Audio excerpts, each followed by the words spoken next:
Hey, what's going on, everyone? Today we're out at Oakland Bay near Shelton, Washington, and we're going after some shellfish. I really like Oakland Bay because it doesn't take a really low tide in order to access the steamer clams, the manila clams.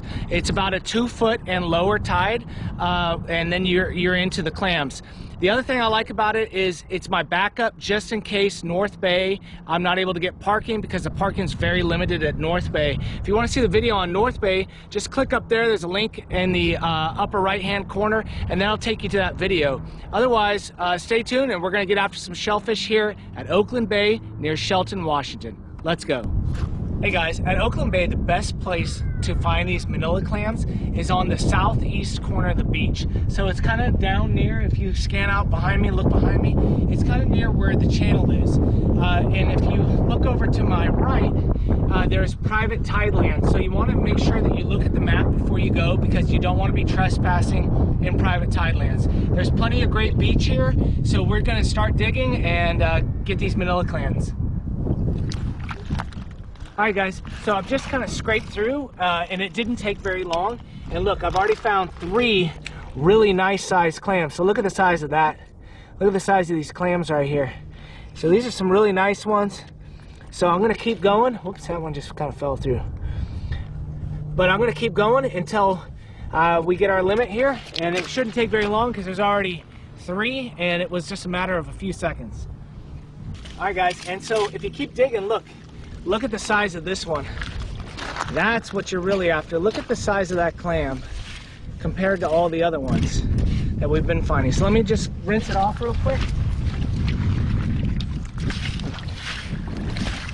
And look at the size of that clam.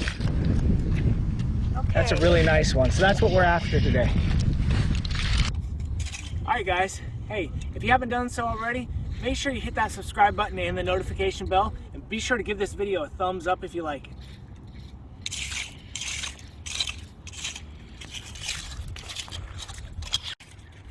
Alright guys, so we're going to measure our clams real quick. So one thing I like to do before I ever leave the beach is to clean the clams. And I also make sure that I've got them in the right size and that they're also still alive. And so every now and again you'll come across a clam like this. Look at this. It looks like a live clam. And then when I open it, what happens is it's nothing. And a lot of times these will be packed full of mud and you'll end up taking them home, and we don't want to do that. So we're going to make sure that we've got 40 live clams when we leave this beach. Alright, so let me finish up doing that real quick. Alright guys, so we've got our 40 clams here. And now what I'm going to do is I've got the bucket pretty much cleaned out. And I'm going to go and I'm going to try to get some the cleanest salt water that I can get right now. And I'm going to take the salt water home and I'm going to purge the clams. And so I'll tell you what, I'll show you how to do that in this video. I'm going to collect the salt water, take it back to the house, and then I'm going to show you what I like to do to purge the clams. Alright? Hey everyone, so we just got back from clamming out at Oakland Bay, and there's a lot of ways that people purge clams.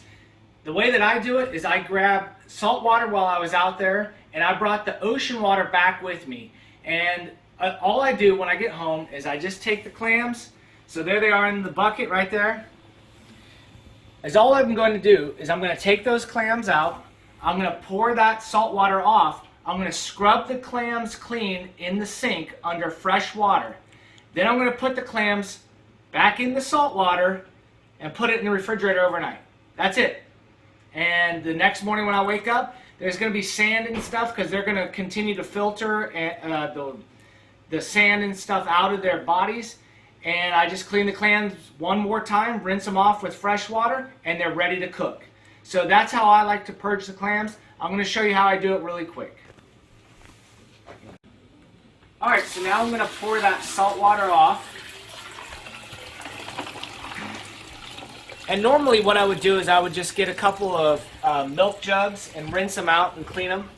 And that's what I would use to put the salt water in and bring it home. So I've poured the salt water off. I'm going to let that settle. I'm going to clean the clams really quick, scrubbing them in the sink with just a quick scrub brush. Then I'm going to cover them back in salt water and put them in the fridge overnight. Alright guys, so all I'm doing is just taking this brush and I'm just going to quickly clean the clams off, make sure there's no sand. I'm also double checking just to make sure that I didn't happen to bring any relic shells home or any ones that are dead. If the clam is open and it's dead, just discard that. It's not good to eat. So, all right, guys. So I just finished cleaning 4 limits of clams, and out of those 4 limits, we ended up with 1 rock, and this is what I was looking for: a shell that doesn't have a clam in it. So that's why I double check, and I like to clean them before we end up purging them. So anyhow, that's done. I'm going to put the salt water back in it and stick it in the fridge, and then I'll show you what it looks like overnight. Alright guys, so I just want to show you really quickly how clear the water was. This is water that we brought back. I put some clams in this container. There's some in another container.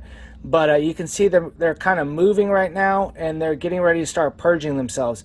So I'm just going to stick this in the fridge overnight, and then I will show you how much sand and other stuff comes out of these clams when they purge overnight. Alright guys, so I let the clams soak overnight, and what I'm going to do now is I'm just going to simply take this bucket and I'm going to rinse the clams off. I'm going to put them on this towel, and then I'll show you what's left over in that bucket, and that's really what the clams purged overnight. Alright guys, so I just finished rinsing off the clams, and look at how much sediment was inside the clam that they filtered out. So that's quite a bit of stuff that was inside the clam that I wasn't able to clean. Now remember, when I put the clams in there, I had scrubbed them off so the outside was really clean, and the water was also clean as well. So that just goes to show you that's a very effective method at cleaning it out. Alright, and hey guys, one thing I did want to show you before I ended this video. If you find any clams that will not close back up, so all the clams, all of our limits of clams closed, except for this one clam will not close all the way back up, that's because this clam is dead, and this is the only clam that we're not going to eat. So, you know, something happened to it, it didn't make it, so we're going to end up throwing this one out and keeping all the rest of them. So that was pretty good. Hey, if you like this video, make sure you give it a thumbs up and check out the other content on this channel. I appreciate you taking the time to watch. Until next time, take care.